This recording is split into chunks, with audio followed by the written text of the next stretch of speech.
Et puis, il y a un secteur qui attend beaucoup du Codeco de ce vendredi, c'est le secteur de la nuit. Si on passe en code orange, comme ça a l'air d'être annoncé, les boîtes et les bars de nuit devraient pouvoir rouvrir, mais avec des jauges. Alors, le secteur ne veut pas de cette mesure et a décidé de toute façon de rouvrir, quoi qu'il arrive, le 18 février prochain. Anaïs Corbin a contacté Lorenzo Serra, qui est le fondateur de l'association Brussels by Night. Ça fait des mois que les clubs demandent des perspectives. Le Codeco du 22 décembre, avec la fermeture de la culture, n'a vraiment pas encouragé les gens dans notre secteur à avoir envie de continuer.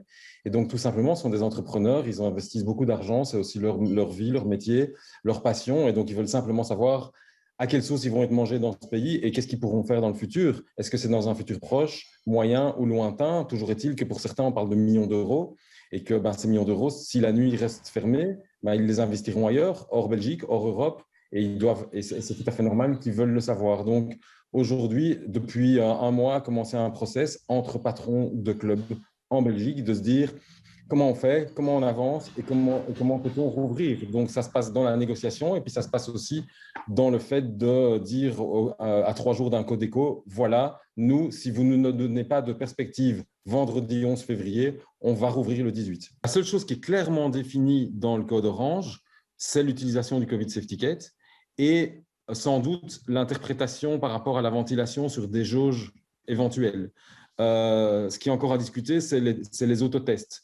Il faut savoir que toute la Belgique est contre. Personne ne veut utiliser les autotests parce que c'est simplement ingérable et qu'en plus, ça crée une concurrence entre villes, puisque certaines villes aident financièrement les opérateurs et pas d'autres. Donc, il y a clairement discrimination entre villes à partir du moment où on utilise les autotests. Et la question des jauges, on s'y oppose parce que tout simplement, quand vous mettez moins de monde dans une boîte de nuit, tout le monde se retrouve sur la piste de danse ou devant un bar. Donc, en fait, ça n'a pas de sens de mettre des jauges. C'est le seul sens que ça a, c'est de mettre les sociétés en faillite parce qu'en fait, ils ne font pas d'argent, ils en perdent.